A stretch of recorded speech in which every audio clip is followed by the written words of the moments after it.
I'd like to call to order the Committee of the Whole for July 28th, 2026 at 6:26 p.m. Good evening, ladies and gentlemen. Thank you for your time this evening. I have been listening patiently in the back for an hour and 15 minutes. If you're looking for a vision and a plan, here's what I'm telling you. I want to maintain Muskego safest city benchmarks, and I want to be able to get back to the basics. And I need your help in order to do it. I've heard things about it being rushed from a police department standpoint. You have all, each and every one of you have heard me talk about this for years. I need your assistance and I need your help. If you have not been paying attention to the last year of my tenure as chief, we have had more newsworthy stories that coming out of Muskego every single week, and it's getting kind of obnoxious. I need assistance. And why I need your assistance is bottom line, I need 5 officers and a dispatch to augment my shifts. And what I want to do with those shifts is I've looked and I know when the highest call volume is and when I have issues. I want to be able to increase the minimum manpower from 4 to 5. We have a misconception problem in the city of Muskego. The misconception problem is this, is that on a given day, you think that the vast majority of Muskego residents think we have 7, 8, 9 officers. And the fact is we have 1 supervisor and 3 officers, and that status quo has been for about 15 years. I'm asking to increase that to get back to maintaining safest city benchmarks and get back to the basics of doing what we're doing here in the city of Muskego. The number 1 complaint that I still get here in the Muskego Police Department, and you all get, thankfully, understand my words, is traffic enforcement. And I'm going to demonstrate to you why we need to get back to the basics and get back to the basics of doing what we're doing. So as far as the plan's concerned, again, 5 officers and a dispatcher, yes, it seems like a lot. I've been asking for things over the last several years. I've done a lot of analysis of where we need to go, and this is something we need to plan for the future in order to not fall behind and make sure that we're getting to where we need to be. So this is the growth strategies as we step forward. If you want to pay attention to right here, these are our yearly calls for service from 2021. I took over in 2021, and so if you can pay attention here on this, the pointer doesn't exactly work the greatest, you can see the overlying trend. Now, you eagle-eyed Common Council members are going to take a look and go, what's going on with 2025? As you can see, a slight dip in 2025. I asked myself some of the same questions of why do I have a dip there? It's either an outlier or here's the real problem. It's an indicator of something. And the indicator is this. We have become a more reactive police department as opposed to a proactive police department.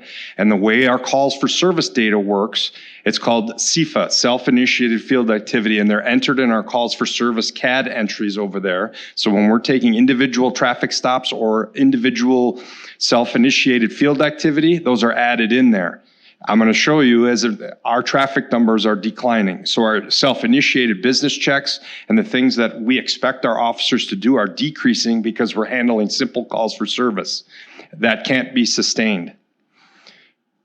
These are our numbers, and test corners may have some things different, but if you guys all know this. Rescue calls are going through the roof. I happen to hear it because we're in the police department. We also run the communication center or the PSAP for Test Corners Fire. Every one of them will tell you that the rescue calls are going through the roof. What does that mean for a police department? We still respond as a first responder with any AED or any other issue, and we work collaboratively with the Test Corners Fire Department to make sure that we get those responses of where they need to be. Retail theft. Yes, I do, and I'm going to use this as an example. I do love Fleet Farm. I love box stores. I love tax base. I love commercial. I love it all. Fleet Farm's a really great business too. Alderman Madden, you can describe this. Well, they told a line and they actually report it back to us. And we investigate those. And we've been creative on how we've tried to handle those. And I brought back a retired officer that takes these. And also, when he takes them, we've done it in an online reporting system to increase efficiency, utilizing a retiree to be able to force multiply some of the things that we have, and we have an extremely high clearance rate on those retail thefts. I don't want to turn a blind eye to retail theft because it's a low-level property crime. I want to make sure that we're towing the line here in Muskego. Arrest comparison. Again, you can pay attention from 2021. This is what we pay attention to moving forward. I already told you if I have one supervisor and 3 officers, every single arrest in the city of Muskego, you should be having at least 2 officers. If that's a transport to jail, congratulations, that's a couple of hours off the road for half of the police department in the city. That is scary when you actually think about it, and you have to pay attention to it. We had a motor vehicle crash that was a fatal accident. I'm not talking about the one last week. I'm talking about 2 weeks ago on Janesville and Moreland. Well, that individual, the suspect driver, ended up having to go to the hospital. We sat on that individual for over a week to make sure that that person was in custody and at the hospital. Cost of doing business, ladies and gentlemen. We just have to do it. If you haven't paid attention, we've had 3 homicide investigations based upon our roads or boats in the past year. That's something that we have not seen in Muskego in my time here. If you can pay attention to this, we have a slight decrease in 2025, but understand it's right there. What this also does, I already told you that our calls for service, our self-initiated field activity is decreasing, but the arrests are staying the same. So what does that tell you? That means that we're still responding to the things. We're still getting the same number of arrests, but we're not proactively out there getting there where we should be. Crash comparison. Here's another one. I already told you one of the things that you pay attention to here in Muskego is, and shocking, we have increased population, we have increased traffic on our roadways, and this is the crash data comparison from year to year. Traffic enforcement, and here's exactly what I'm talking about. 2021, you can see the increase to 2023, and now you've seen steadily a decrease from 2024 to 2025. We're doing our best, but quite frankly, it's not good enough, and I need your help. Here's another, just on one of those key performance indicators I want you to pay attention to when you're like understanding where this goes.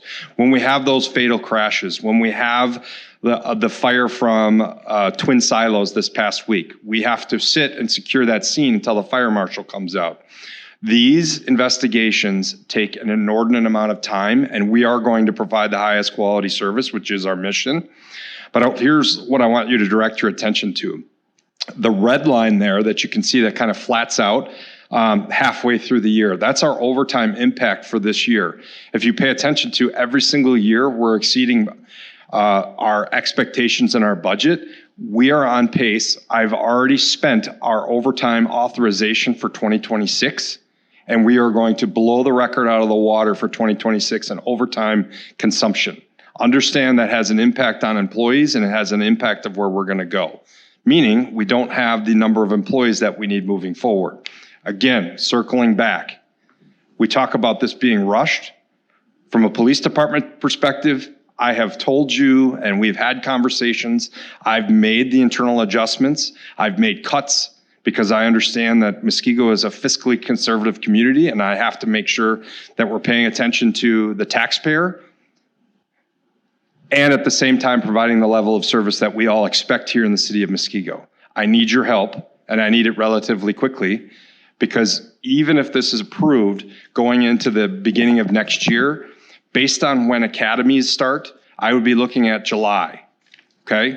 July to even get somebody started. That means they're not going to be somebody that's actually on the road, ready to roll until 2028. If you understand, it's my job to try to think, what does the future look like? I'm telling you, I need assistance, and I need to, relatively quickly as we move forward and try to figure this out. Alderman Bryce, we always share, and you always point it back at me. What are the 3 reasons that people move to Muskego? Schools, public safety, and a relatively low tax base. Here's what I'm telling you. Even if you pass this referendum, you still have one of the lowest mill rates in Southeast Wisconsin.